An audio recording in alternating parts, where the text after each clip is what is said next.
for a minute. I'm going to get the recording started and then I could share it again. All right. Hey, everybody. My name is Chuck Tryon, and I'm with the Oklahoma Primary Healthcare Improvement Cooperative. We're part of OU. We spend our time working with primary care practices across the state. And our goal is to be able to help these practices implement evidence-based guidelines on a number of different fronts, everything from heart health to multi-cancer detection tests. It's a lot of interesting and fun stuff for us to be working on.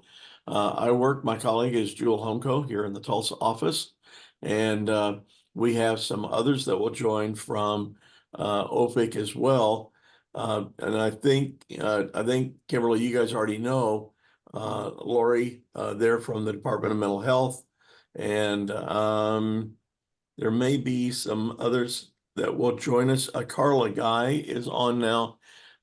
She is one of our practice facilitators. I think there's going to be one more that will join. So what's happened is that in the near term, just recently in the last few months, we have been working on satisfying a requirement that the Department of Health has asked us to take on. And that was what I was trying to share a minute ago, is that we have a contract with them now that includes that we identify as OFIC and onboard 2 practices that would be good candidates to be able to test out what you all have done in the chest health tool. So we talked about this back in August, and maybe we'll give you feedback and feedback to the Department of Mental Health. Cheryl Critchley will probably be she's on too. She's the practice facilitation manager. So we like having her in on these kind of conversations. I'm going to let Jewel explain who some of the other folks are. We are a teaching university, and this was an opportunity that may pay dividends for you guys later on down the road. Jewel, you want to explain? Yeah, really quick at a high level. I'm in the Department of Medical Informatics at OU, and we have a medical informatics rotation that we've opened up to medical schools across the country. And so we actually have a group of students that are rotating through medical informatics right now. They truly represent medical schools from both the East Coast, West Coast, Midwest, everywhere.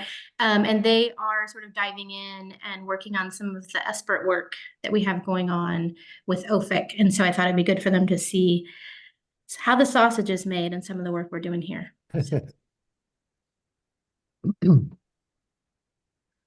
Great. Welcome back. I know it's been a while since we talked, right? Yeah. It was back in August, I think. So who is going to, so I think the intent of what we have today is to be able to see what it is that you all have done since August with Chest Health, to be able to support the expert program. And we are involved in doing this right now, working with Lori, where we use a tool called Access Control. It administers the screens for we don't do depression, but for PHQ-9, 2 and 9, DAST, audit, and tobacco. Right. And she then takes that information, feeds it into a dashboard that we can then work with the practice on. And in the middle of it, it produces alerts that go back to the clinician, letting them know of a problematic situation that might be there. And then they can do the brief intervention in the practice and follow up with a referral if necessary. We are also working with 2 EHRs right now that are trying to administer the screens. One of them we're a little further along than the other, where they're also producing the screens. And we're doing a similar process with them now to see, is there a way that in the EHR we can capture that data and be able to do the same kind of things and be able to alert clinicians and feed data over to the Department of Mental Health. So we're doing that. So we find that this is very consistent with that, although that you guys have a broader scope. So I know you have an agreement with the Department of Mental Health. You guys have been working in a partnership with them, and we just thought this would be a good time to kind of find out where you guys are, what is it looking like, and how well does that map to the kind of things that we're trying to do? Sure. So And my name's Hans Morefield. For those of you who haven't met, I'm the CEO of Chess, and I'm very passionate about our prevention solution. That's why I like to get into the details of this. It's actually a fairly new solution for us, just over the last year that we've rolled it out. Right. We're focused on substance use disorders broadly, but and I'm joined by Kim Newell. Kim oversees everything in Oklahoma for Chess, and also a new employee of ours, who's Anthony, who's getting up to speed on e-prevention. So I invited him to join. So one is Lori, as you know, it's been August was like years ago. It was at least 3 years ago, August. Yeah, it was for us Right. too. So yeah, we're with you. So if you ask, so one of the things is I don't remember exactly where I'm not sure that we've done much since August. So I think in a way I can in a moment sort of refresh and demo what we had up in there. And there's we would definitely want to take a fresh look at we've definitely enhanced the platform and added content that could be useful. But let me just first remind you, and I can pull up some slides to illustrate this. But we're excited about the opportunity to work together. The two practices that implement this will have, in some respects, a different workflow than the workflow you're implementing elsewhere. And the difference is what we enable and what we would be in a way testing is individuals self-screening and getting presented immediately to themselves digital interventions and the option to, connect with resources and providers. And so what we're eliminating is the requirement that the clinician deliver the intervention, the clinician make the referrals and so forth. And I'll take I hope I don't offend anyone with this comment or this observation. And I know we've got a lot of new physicians. So the practice of screening, brief intervention, referral to treatment, ESPERT, is a fantastic clinical practice, but it's not consistently implemented and, done effectively. And I've seen it, sort of firsthand, where my clinician's EHR is prompting them with questions, but the nurse doesn't ask me all the questions, because there's an awkwardness in sometimes having that conversation, and there's sometimes an awkwardness in people answering it, and there's sometimes an awkwardness in talking about substance use. And that's and obviously that's where training comes in, and practice guidelines, and practicing and so forth. But part of what we're testing with our solution is the ability to say, let's try an alternate strategy and see how effective this can be done in a self-service mode. So I just wanted sort of lay that foundation, and Jewel or Chuck, I don't know if you've got any comment on that, or comfortable with those comments. I mean, it's a different approach. And I mean, it's still a screen. The question then would be, a lot of the work that the Department of Health has provided to us has been recognizing that clinicians typically have seen someone, especially in a situation where there is suicidal ideation, Yeah. someone where it actually is carried out, that they saw their primary care clinician within a narrow window of time. And if the clinician had picked up on it, there could have been, an intervention made. It doesn't mean that's the only intervention that would be out there, but I think that was one of the things they were trying to equip, is how do we make sure that's happening, especially with all the mental health stresses that we're having today. So this could be, I mean, we're not saying that that's the only way. So I hear what you're saying. And agreed. And in this scenario, in this part of the workflow, because that's the requirement that we definitely heard from Lori and others, is I think what the workflow that's been designed, it's very similar to the current one, which is when individuals show up, instead of being handed a tablet, they're told, hey, I'm going to send you a text message. I'd like you to self-screen. And the clinic is going to get the data back immediately. And the clinic can be in particularly alerted if someone were to indicate suicidal ideation as the answer to question 9 and things like that. So it's not, there's an opportunity here, and that's part of what you'll have to be, you know, we have sort of some of the easy work, right? You've got the harder worker, like making this work in a practice. Yeah. And helping that, and we'd love that feedback in terms of what can we do from a workflow perspective, short maybe of integrating it into their EHR, just because that's hard. You know, I also, easy to say that, it's one thing to say, oh, sure, we can, you know, we can make anything work. It's, you know, it's not only us. It's hard. I It's think hard. the clarification you just provided was really helpful, because saying that we're just pushing patient intervention is probably not going to fly. But if you marry that with, I think from a clinical standpoint and what we've heard, I mean, there is some sort of risk the practice is taking on in terms of like, we need to develop sort of those thresholds of like, for what does the clinician get Right. notified about, so that they can intervene, because there are definitely instances where they need to know and they're going to have to intervene. Fair? Absolutely, yeah. So, and if it's helpful, again, I can sort of do a little demo and at the same time sort of talk about how this looks and works. And there's still some opportunity. There's plenty of opportunity to test it, enhance it, and bring it together. So, And Hans, my memory's a little fuzzy, is just like you're saying, because that was in August. But I do remember one thing that you all talked to us about, because we were in the process of trying to get this contract in place with the Department of Mental Health, is that you guys really wanted to be able to engage with us, to be able to hear from the primary care sector. How does this really fit back into their world? So, and that's what we've been asked to do now, is to evaluate it from that perspective. And we actually do a process now using the tablets that are connected to the ORS product, or what we call, you know, the system that the Department of Mental Health has built. We actually have in some cases, the patients are filling out on a tablet the screening tool. So we're familiar with the viability of that. I think where it would be a little bit different is if they're sending this out to patients that are not engaged with their primary care clinician, and we might not have as much of a voice there.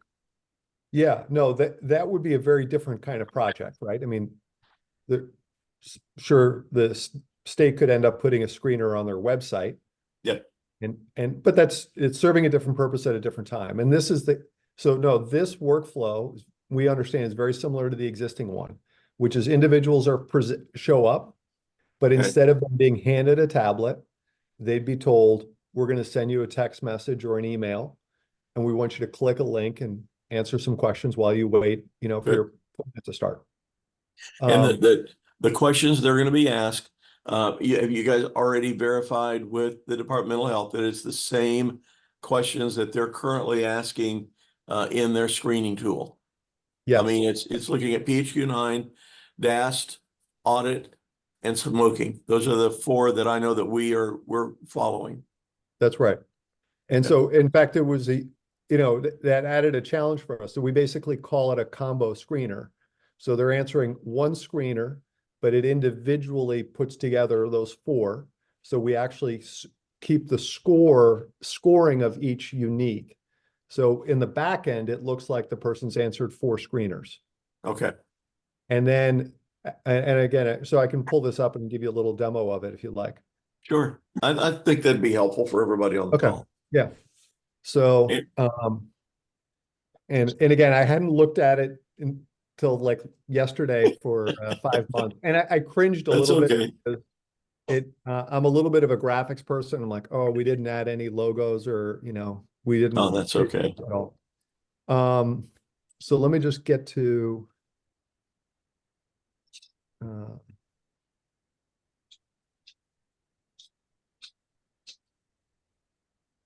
Just one second. I've got Zoom is covering all the windows I need to see.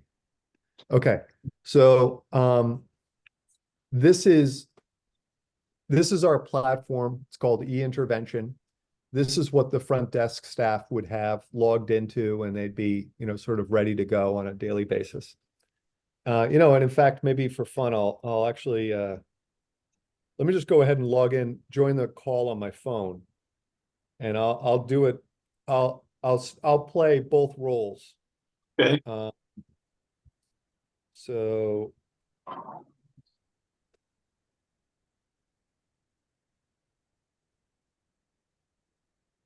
Okay. Okay, so I'm the front desk person. Hans Morefield, patient, has just arrived.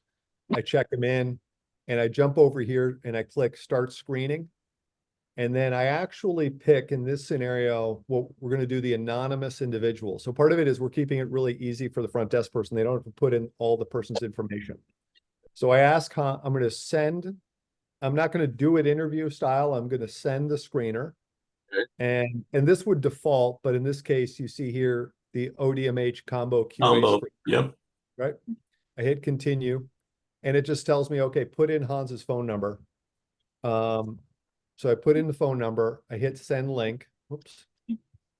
I think I just sent it twice. And then let me go ahead and join the meeting from my phone. It sounds like you could also send it as an email. It doesn't have to be Right. just a phone number text. Yeah, that's cool. There's a little wrinkle to why the phone might be a nice feature, but let me just see if I can share my screen here. Oh, I need to stop sharing. And then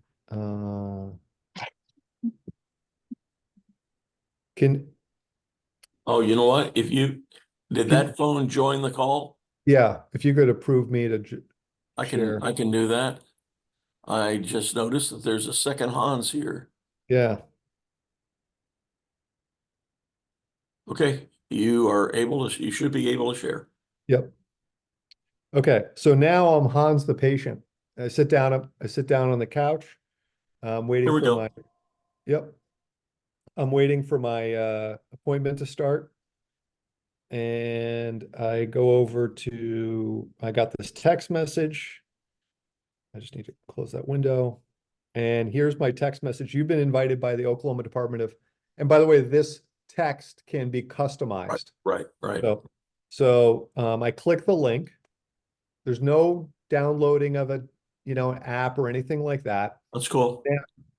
Now in this case, because there are a lot of questions in the combo screener, and we simplified it for testing. So the first purpose is like at the top, it's going to, again, whatever we want it to say, it's not going to be called the combo screener, right? I got you. I click start. Really quick, Yeah. you mentioned that the text can be modified that goes to the patient. Is that something that could be modified at the practice level? Yes. Okay. Yep. Because that would be ideal. I mean, what we found in some other programs, obviously, is if it looks like your provider is inviting you to screen, then that's the most. Exactly. Yeah. And then, right. So really the answer to almost any question time you ask today is like, can this be changed per practice or per situation or per screener? The answer will be yes. Okay, perfect. Hold on, Mike. Okay. I'm not sure why it stopped. I need to just share again. It turned it off on me. Sorry, guys. Okay.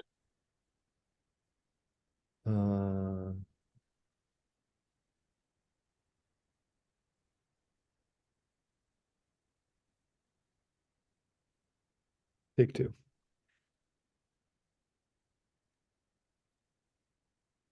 Okay, gotcha. Yep. Can that Yeah. link only, is it available forever or can there be like a time limit on it? In that case, it is available forever. Okay, because that was a concern. I think we talked about this last time when we tried to push screening out through patient portals, is just if they're done outside of a visit window, there's again a lot of liability on the provider to making sure sort of are they notified and able to reach out to a patient if something significant is flagged positive. Does that make sense? Yeah. Yeah, we can look at that. We might be Okay. able to. So let me you're sharing my screen again. Let me go back to, okay, so currently the workflow is the clinic staff puts in an identifier. I think it's their medical record number, perhaps. Is that right? Can be. Okay. Well, so Yeah.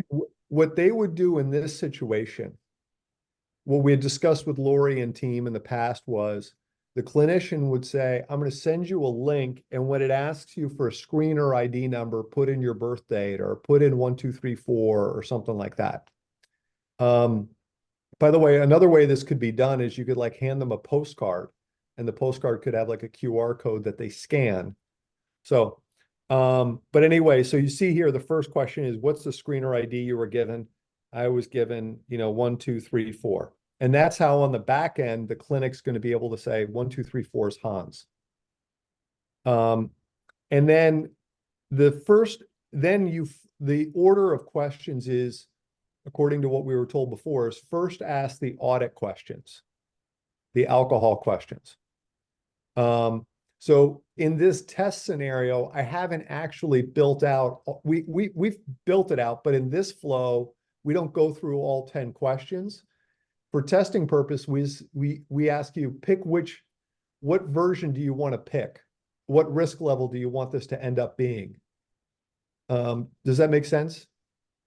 So that, because otherwise you have to like think through every combination, like how do I make it, how do I see what it's going to look like if someone answers risky? Does that make sense? So now you can just pick, I want to pick risky. What DAS level risk level do you want to test? Well, let's test risky. What PHQ-9 level do you want to test? I'll say moderate. And then you have the questions over the last 2 weeks. Have you had any thoughts that you would be better off dead or hurting yourself in some way? I'd say no. What tobacco risk level do you want to test? I'll say no tobacco use. So again, we do have this built all the way out with all the actual questions. This is just to help you sort of run through and see what the content looks like. Hans, I haven't seen everything by any means, and Yeah. this is really something you guys have dug into. So there's, this is, any questions I'm bringing up are just very, very Yeah. sincere. I was always under the impression that we did these questionnaires to find the risk level. Yes. What they are. Why would we predetermine that going in? So, yeah, Charles, let me explain. We built all that out because a patient's going to answer all the questions. Do you understand? Okay. And I just don't have that scenario pulled up. But you as professionals, as the folks who want to learn the program and give feedback on the feedback, it's painful if every time you want to test, if you're like, I wonder what it's going to say if I report high risk. You'd have to go through and answer the audit high risk, and since there are a total of 30 questions, this is just for internal testing purposes. Okay. I'm not sure does that make sense? Well, no, I hear what you're saying. That was throwing me off a little bit because of course, all the the patient other- doesn't know what risk level they are. Right. I get it. Are you saying you wouldn't have to do all of this before each screen? This is something you would set these up for? This is for testing for you and us. Okay. To see what the feedback looks like so that you don't have to go through 35 questions every time.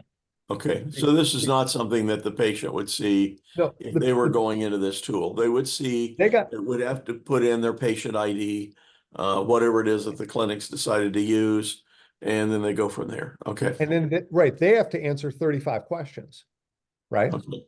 And in our case, we're just simplifying it so that we can get to the result. Okay, I'm with you. Okay, yeah, sorry, and I just, so then when I'm done answering my 35 questions, right, just pretend I just did that, I click continue, it runs it through the rules engine. It says, okay, we saved your screening answer, and here's your feedback.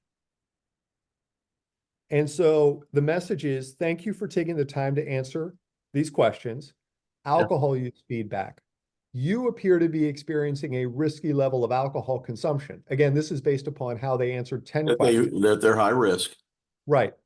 Drug use feedback. You appear to be experiencing a risky level of substance use. Your primary care provider can be an excellent resource in the beginning. Consider healthy changes, feelings of depression. You're showing signs of moderate depression, you know? And so this at the top is what we call the result message. This is the high level message.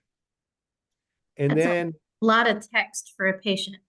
and we don't, by the way, all of this is configurable, and this, Okay. and in this case, and I'm just saying, this was actually not Chess's text.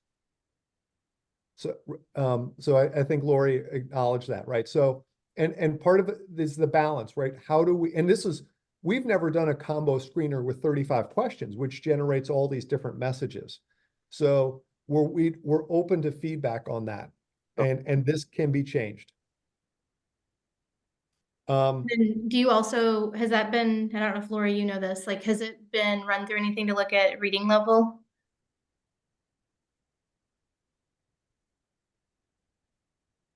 You're on mute, Lori. Yeah, I had to find my mouse. I've got 4 screens going. It's never where I need it. And I don't know about the reading level piece. I believe, if I remember correctly, Melanie and Takia came up with the text for this. So it was kind of designed by them to start the process of people going down the next path of, let me watch a video, or let me get connected with this person, or, you know, that treatment center, or whatever that looks like. Okay. So basically, this is the replacement for the clinician's brief intervention. It says, I've seen your risk. This is what I'm telling you I'm seeing. This is the interviewing that that a clinician would typically do, and that it's basically taking on the role of the brief intervention. Well, it encourages them to have a discussion with their healthcare Yeah. provider. I was gonna say, I don't know that it always replaces. I don't know if that would be our goal, but it is in addition to, which is helpful. Right.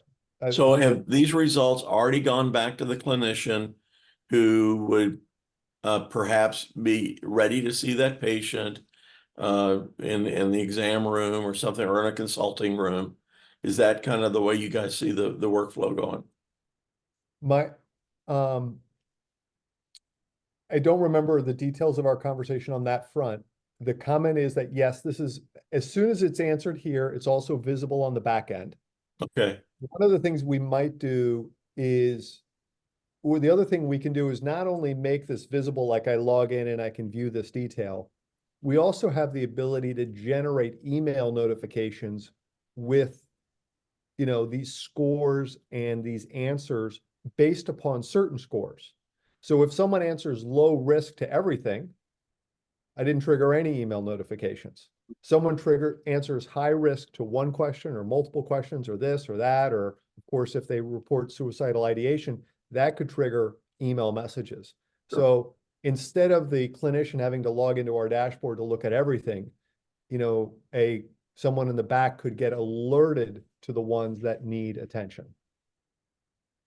This Okay. also has maybe a reimbursement implication here too, because if this will count for screening being done in a primary care practice, they can bill for that, but they're going to need to know that it happened. Right. Which, and I guess that will need feedback on, like you just said, you could send an email. It's like, is that the right way, or what's the best way for a clinician to sort of know who, or for billing to know? Do you see what I mean? Yeah, one comment is we could send a message we could generate an email to the billing team with every screener, and a different message to the clinical team on the high risk ones. And of course, all of this is in the database too, right? So it's not just required. So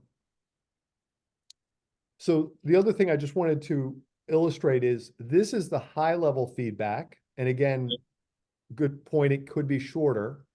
And then these are the interventions below. And we actually think that the first interventions are ideally videos. So, and this is why I cringe a little bit. Some of these videos are, no, they're good videos, but No, I'm with you. we've got some newer ones. So, and we've added more videos for people who are low and moderate risk alcohol users, cannabis users, of people, talking into the camera and sort of, I'm not saying don't drink at all, but like, hey, one woman talks about being sober curious. And I've never been a big drinker, but I heard about being sober curious. I've been rethinking my drinking. I tried to stretch without drinking. I wasn't perfect, but I'm more mindful nowadays about my drinking and I feel better about it. Try it out. Like that's her kind of message. And they're TikTok-esque videos, like vertical people talking directly into the camera, everyday people. And so we have some nice video content like that. And these would be available for the patients to sort of come back to on their text anytime, right? Exactly. And then here's the last, and let me just point out one other comment. So then you could have things like based on your answers. And again, there doesn't need to be as much text here, but you could actually click and like look for local providers to potentially, contact somebody. Yeah, because we talked about sort of how are you keeping that up to date? And, Yeah, I'm the just one to envisioning make, being a one comment- patient yeah, go ahead. and, like maybe I'm drinking too much and sitting in the waiting room and starting a video and it's like announcing to everybody in the waiting room that I have a The- drinking problem. The I videos, mean, yeah, the videos start, one is the newer videos, and we're gonna go back and do this to all the videos, display the text. They start in closed captioning mode. okay, I like that. Right, same, so, and then the other comment is we have the ability to do what we call nudge someone. So if again, this can be score based. If I respond high risk but I don't watch any videos and I don't make any referrals, then it's almost like who knows, I may not have even looked at the feedback. And we know that's of course a risk, right? By the way, it could be because I'm bored. It could be because I'm not interested. So what we can do, it's an option, is the next day, send a motivating message to the individual and encourage them to go back and look at their results. They don't need to rescreen. They can just come back to the feedback. And so we have messages that say, hey, sometimes it's helpful to watch some videos of other people and stuff like that. So, and then the last thing, Lori was not available last August. We can add to this some motivational interviewing questions. So like, what are some of the positive reasons you drink? What are some of the negatives from your drinking? And then we actually use that data in the nudging messages that we send back to them. And because a little motivational interviewing could be part of the brief intervention. Sure. And That's the remind way we- me, Yeah. go ahead, Chuck. Were you going to say something? Well, that's how we built some of our workflows out, and a lot of the clinicians have been trained in motivational interviewing, so they recognize it, and I think you guys are already kind of going down that path here. That's where some of the text is coming in to try to help do that. Go ahead, Jewel. Oh, I was just going to ask if you could remind me, I think I remember, but the conversation around how that resource list is kept up to date.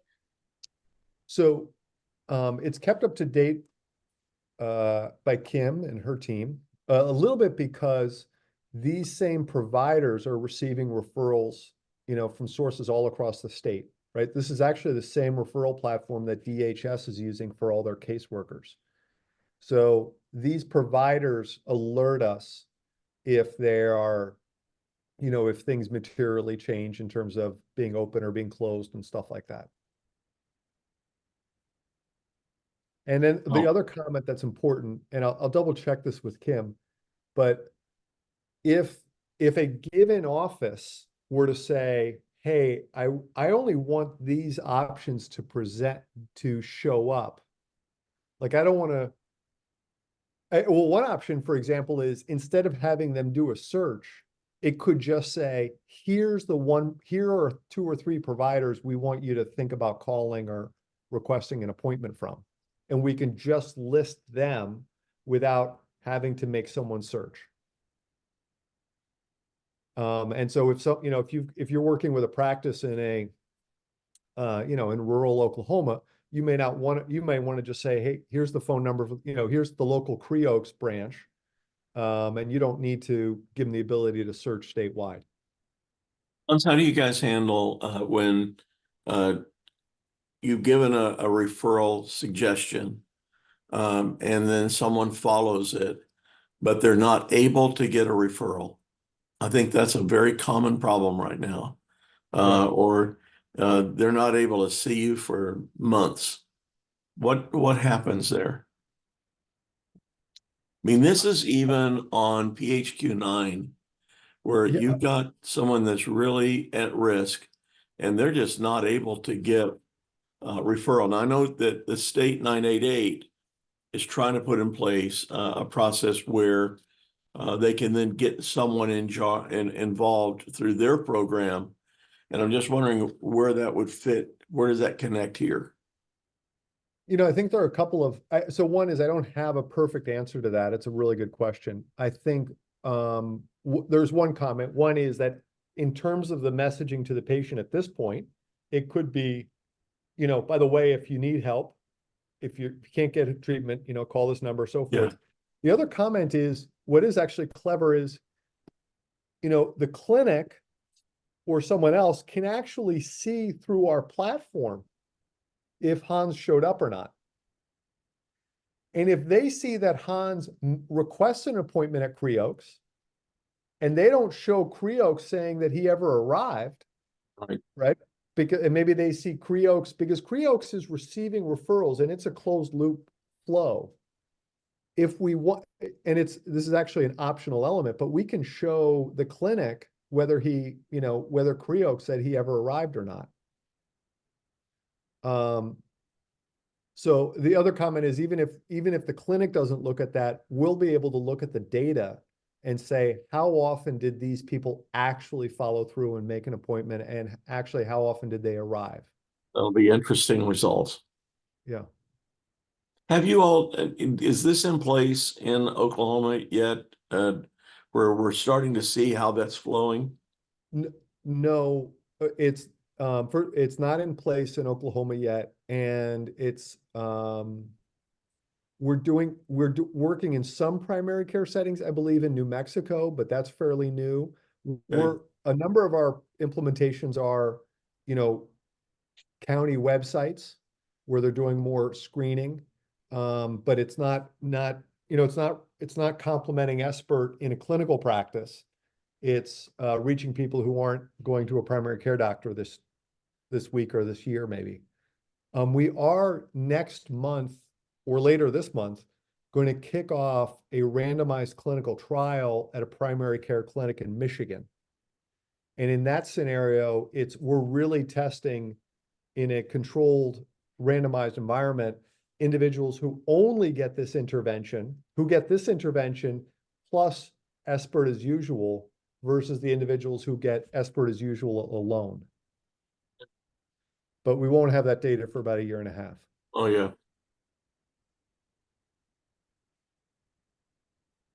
I'm trying to scroll the screen. So again, I'm happy to send you a link. I know that Kim and I and Anthony want to review this a little bit and just clean it up a bit, add some of the better videos and things like that. And then we're happy to share a link with you and, get your feedback. And again, we don't have any pride of ownership with respect to the content. Obviously, the department needs, it's important that Lori and team sort of sign off on any major redesigns, but they obviously engaged you for your expertise. So I think they'll be open to whatever you propose.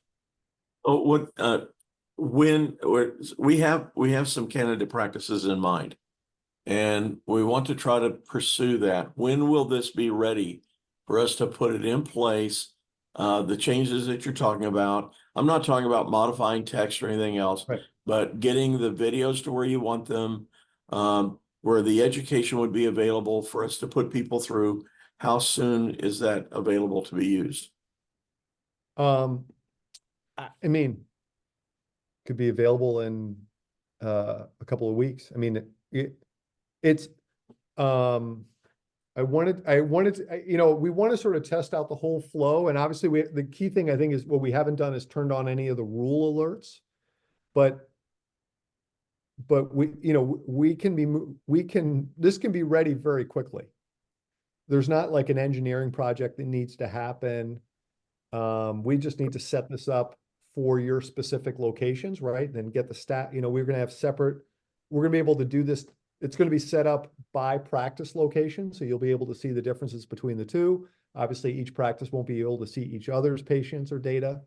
You'll be able to set up to see both. But that kind of setup work just takes us, you know, a day or two to put together. On the data, the screening data that you guys are collecting, is that being fed into the Department of Mental Health's or system, access control system? Is the detail from the screening, the screening questions, do those go to the Department of Mental Health? No, they're not going anywhere. They're all available through the dashboard for download. And the reason I ask that is that one of the things that our facilitators do is that whenever someone takes a screen, however they take it, there are alerts that are showing up to the clinician, and our facilitators actually go back and monitor it to make sure that someone followed up on this, that this didn't just set a flag and no one noticed. We go back and we found at times that no one noticed. And we're going back to make sure that someone is following up with these patients. And I know that that is a feature that is out of the reporting side and the dashboard that Lori has built in access control.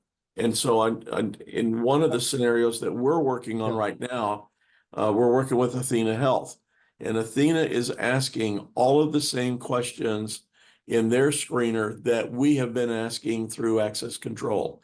And the part of the process we're going through is that when they do that screening through Athena, whether it's on a tablet or whether it's done with the individual, they're in the room, it's being done at the primary care, and then they're going to be able to transfer on a daily basis all of that screening data over to Lori. Now, this is all what we're working on. So, you know, you're talking about what you're doing. We're just telling you what we're working on. We will dump that data to Lori so that her dashboards will still be complete and her reports to the state will still be complete. So there's a lot of questions at the state level. How many screens are you getting done? What kind of results are you finding?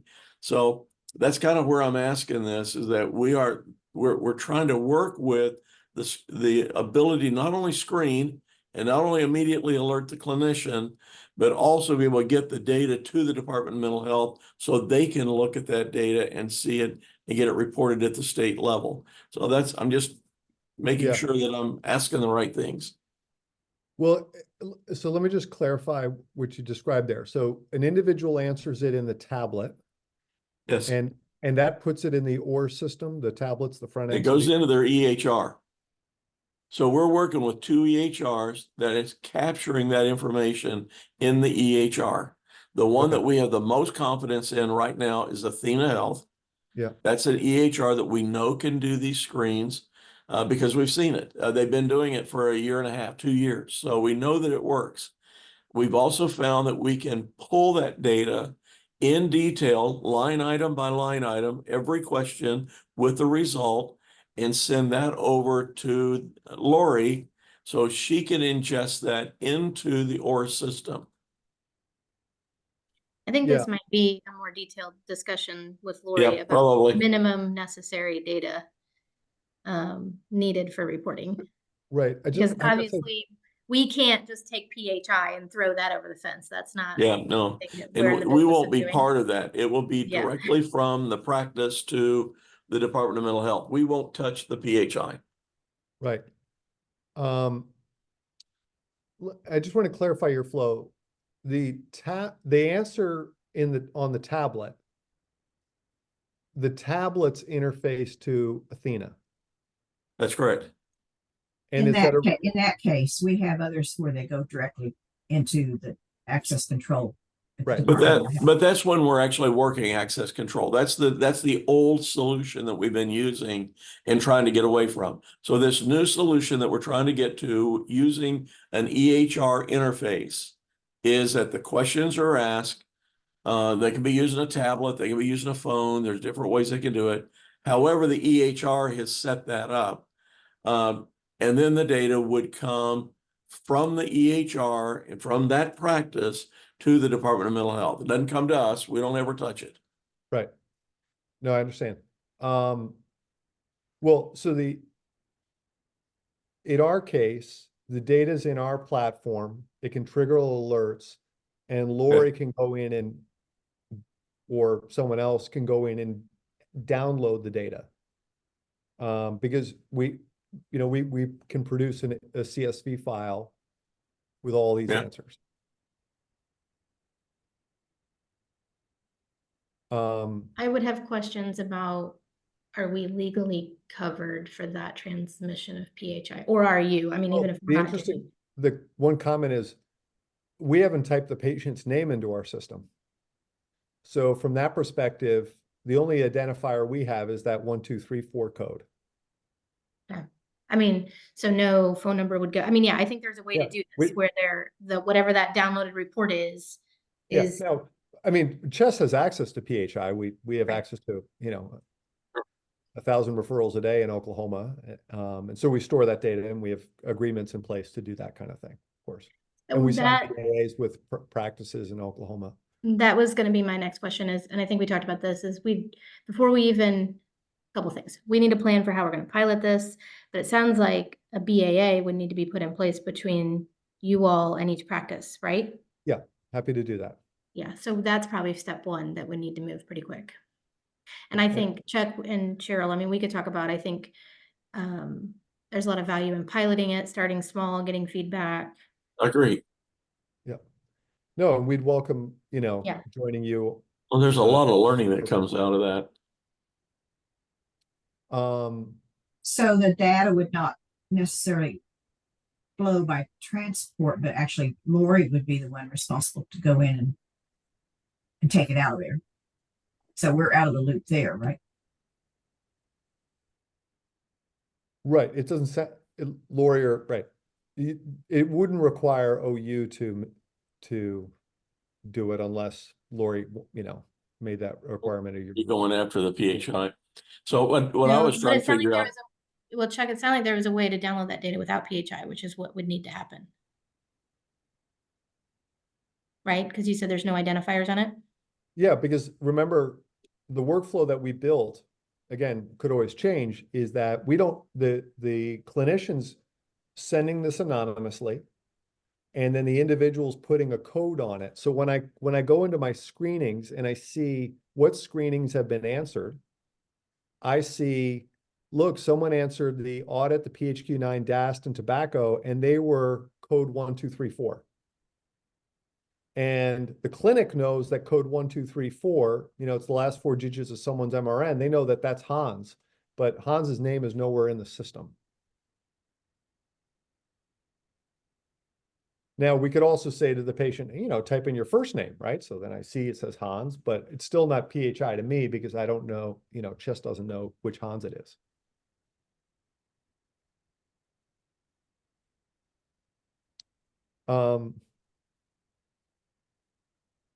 I like a lot of what you're doing here, Hans. I mean, this makes a lot of sense, but I think we've, part of the charter that we have on this is we're trying to find different ways to facilitate screening, to not to be able to hit numbers. Although the state wants numbers, and even at the governor level, they want to see some benefit. We're really looking at what can we do to try to address the health issues, the mental health issues of so many people in Oklahoma right now. But I'm sure it's hitting all over the country. And I think we hope everybody gets a solution, but we're really focused on the one here in Oklahoma. And that's where we're looking to bring in a couple of practices that we believe would be good candidates to test this out with you and to be able to see how this flows and then, build our observations off of that. No, we welcome it. It's really important that, as a country, and local communities, we take let's use all the tools and approaches we can. And, one of the key statistics that probably know well is, I think the data is that only 1 in 5 Americans has a well visit, like a annual physical each year. And if that's the only time SBIRT's being done, then I'm only going to reach them every 5 years on average. And so that's part of why we want to help get Sure. more people screened. If we go on the next step, who are we going to work directly with? Who would be our direct contact? Yeah, it'll be Kim. Okay. And in all likelihood, Anthony doesn't know this, but Anthony's going to be, Welcome to the family, Anthony. Guys, Hello. All right. So what we're going to do is we'll go back and we're going to run through some things and figure out what our next step's going to be. And then I will get with, or members of our team will get with Kim and kind of start working out any questions that we have after this. And things like how soon would the product be ready? What would you need from us to be able to help guide that? We're not wanting to mess with what your tool does and how you're doing it. The Department of Mental Health will be the ones that have to agree to anything that gets changed in it. So we're not going to come in and try to do that without them being involved. But we will need to make sure that the tool's as current as you want it to be. You've gotten the updates made to it. You got everything ready to go, and that we're actually testing the latest version that you have. Yeah. Yeah, great. And I actually just throw out one other comment, and Lori, I don't know if there's any opportunity to do this, but one of the things we've added since the summer is the ability to pay a reward or add an incentive to screening. So it could be, the person gets a text message and they pick up a postcard and it says, if you participate and answer this screener, you can download a $10 Amazon gift card, or not download, but it'll be sent to you electronically. So one of the features is we have the ability to add some incentives if you want to fund that. oh, that's interesting. I don't have that ability to say that, but I will absolutely, when they have named somebody that's going to take over the SBIRT project, let them know that that's optional for them. A bit of transition. You probably know that, Hans, in their department. Yeah, that's right. So it's added a little level of complexity here, just knowing who we're talking to and who can make decisions. Sure. But I think we're still moving forward on these things, and this was a piece that we need to know a little bit more about as we're going through this. We're moving full steam ahead on the EHR integration, and we'll see what goes on. Yeah. There's something in the chat we might not want to miss. Yeah, Kevin asked, will the screenings be sent out to patients who are completing virtual out-of-office visits? Certainly, that's actually good. They certainly could be. That's really more about the clinic workflow. There's no reason we couldn't support that. Let me just clarify my question just a little bit, just because why I asked it. Just because if a patient does, let's say they are out of office, they're virtual, and they score like a 27 on the PHQ-9, if I'm the clinician, I want to know where are they at that moment completing the survey if they're not in my office waiting room, because if they log off that call before I have a chance to see them, I want to know, do I need to call EMS? Do I need to call some emergency services to their location? Would I have access to knowing where they are when they? And that's tied exactly to the comment I made about even the time limit around that link too, is are they with you when you're doing this? Right. There's a lot of concerns from a clinician side about the liability and the risk of someone doing the screening and you not being able to intervene quickly if needed. So, one comment is, one of the things you could potentially do is if you send someone a screener and they're not in the office, you basically, you could ask them before they start screening, where are you today? Where are you taking this from? Are you at home? Are you this or that? So that way, based upon the answers, you actually have this information on where they are.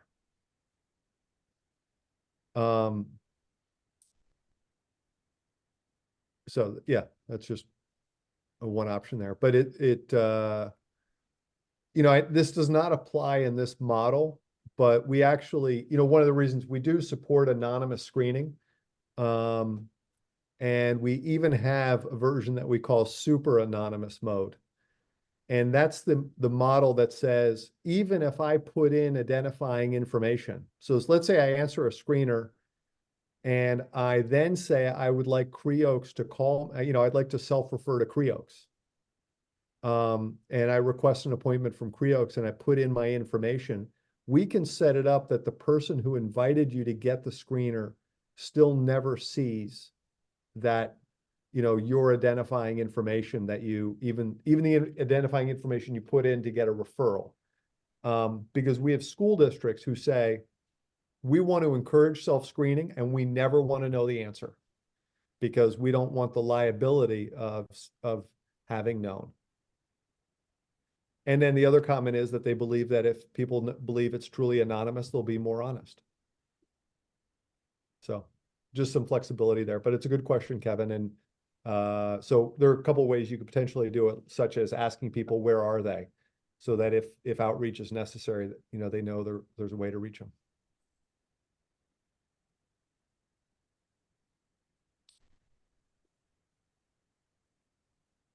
I really appreciate your time, Hans. I appreciate you getting on the call Yeah. and No.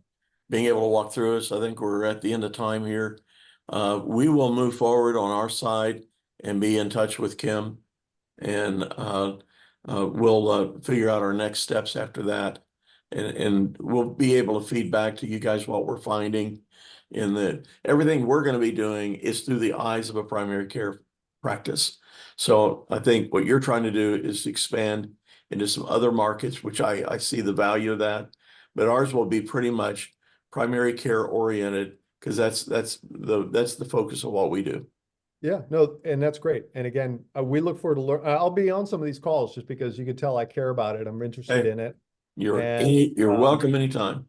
Yeah, and so we look forward to learning about it. We're open to any changes. And so it's going to be a great project to work on together. All right, Hans. Thank you very much. Appreciate your time. Thank you, everyone. See everybody. Thank you, Thank you. everybody else. See ya.